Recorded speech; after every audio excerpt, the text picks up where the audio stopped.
And now, it's Boomer Life, lifestyle discussion designed to make your life more engaging, meaningful, and complete. Celebrating the baby boomer generation, this is Boomer Life on AlzheimerB.C. Welcome to Boomer Life on AlzheimerB.C. I'm Joanne Sutton, and today we're talking about the condition of dementia and Alzheimer's disease. Research shows that 1 in 3 will at some point be affected or associated with a family member with Alzheimer's.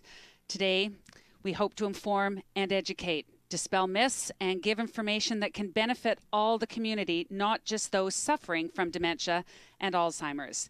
Joining us in the studio today from Alzheimer's Society BC is CEO Maria Howard. Maria, thank you for coming in today. Oh, thank you for having me. Welcome to Boomer Life.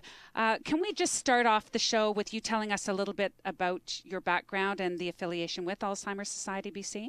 Certainly. The Alzheimer's Society of BC has been around since 1981. It was a group of people who came together who saw a problem and needed to do something about it. And so they became a group of volunteers who had a commitment to start to help people and their families who were living in BC who were on the Alzheimer's journey to make a difference. And so the Alzheimer's Society of BC started really very small grassroots in the 80s and has grown today to 20 offices across the province.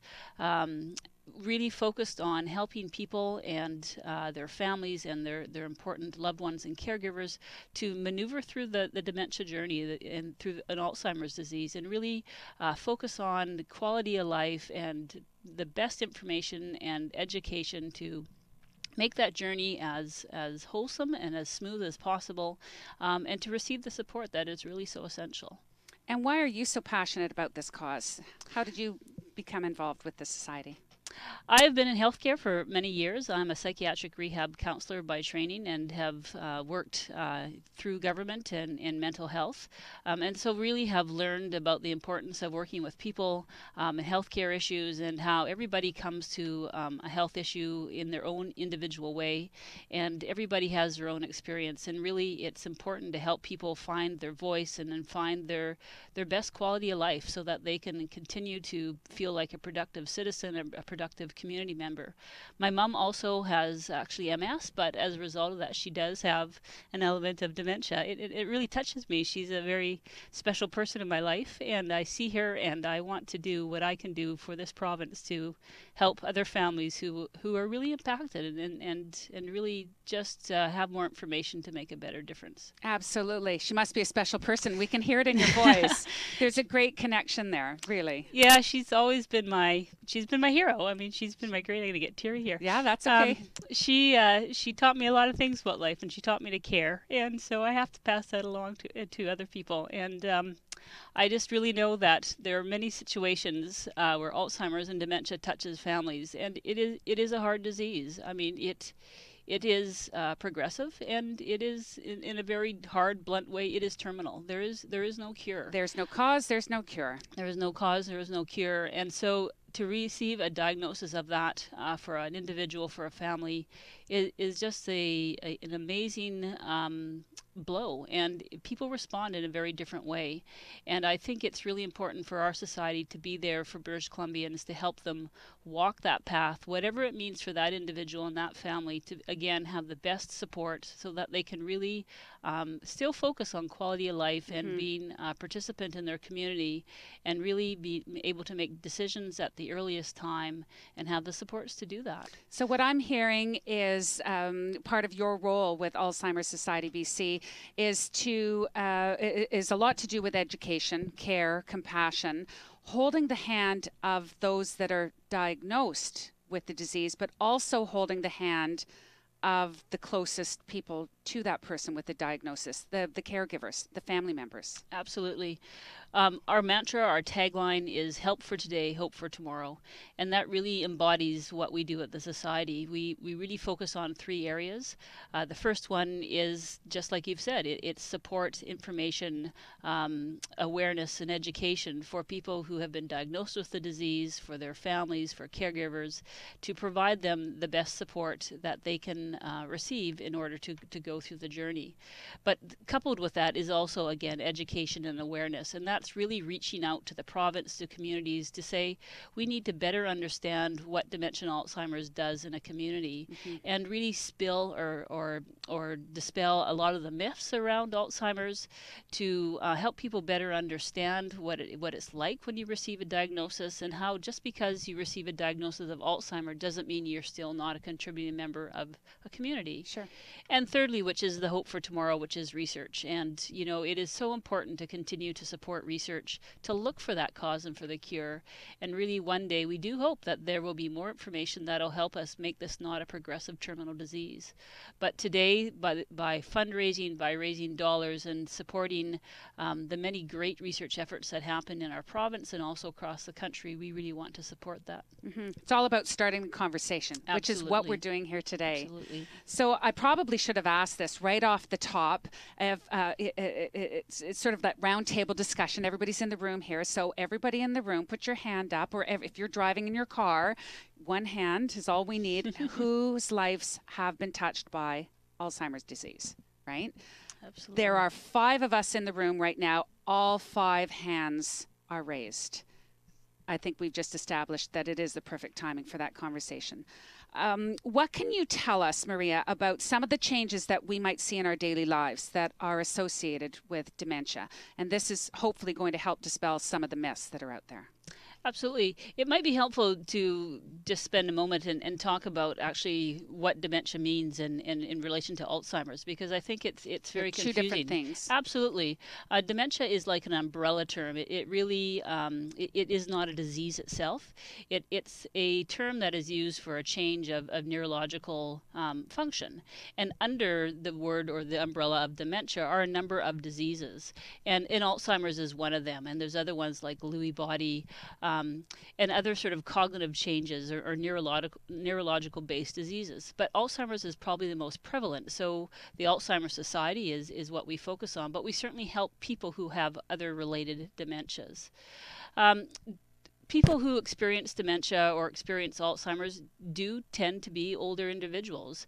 It is something that seems to have a higher prevalence as people get older, but it's not just limited to people who are older. It's not just a senior person's disease. We've heard a lot lately about early onset. Absolutely. We know there are people who are in their 60s or 50s and even 40s who can be diagnosed with Alzheimer's. Now, often that has a genetic component, and so that is sort of a separate conversation. But certainly it can touch people, and then it obviously has many other issues when it's touching someone who is in a very different place in their life. But Alzheimer's isn't a normal part of aging. I believe I think there's a very strong myth out there that as people get older, we all change, and we do. But a lot of the changes that you see with Alzheimer's aren't normal. They aren't what we should expect, and so we should just brush them off with a bit of, well, that's what happens when you get older. It's not just about being forgetful or changing your daily habits or... No, it is normal. We all, I mean, I can think of many times, I lose my keys, or I can't remember where I put, a note that I had written to remind myself about something. That's normal. That happens. Or where did I park my car at the mall? Or, Absolutely. These are common occurrences. But when that sort of basic memory starts to change, and so things that have always been a normal memory path, like how do you get home? Where is your house on the street? Where is your doctor's office? Those are starting to show differences in changes or not normal aging changes of memory.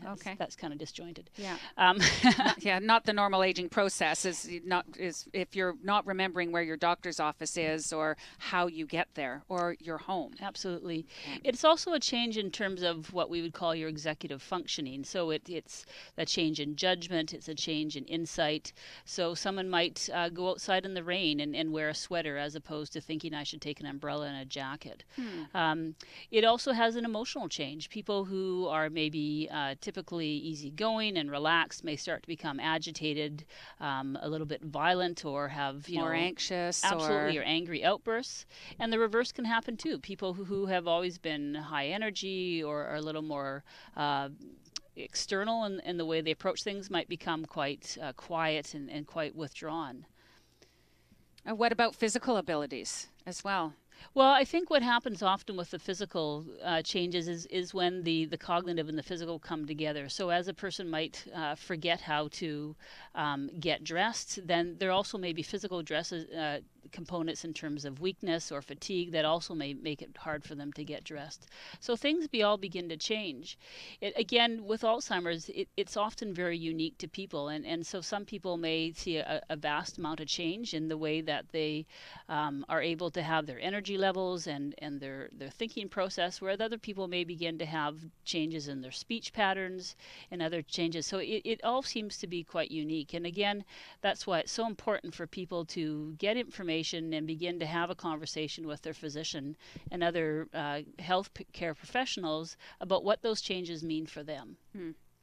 So those are just some of the little red flags that we should keep our eyes open for, whether they're in ourselves or in surrounding family members or even our neighbors.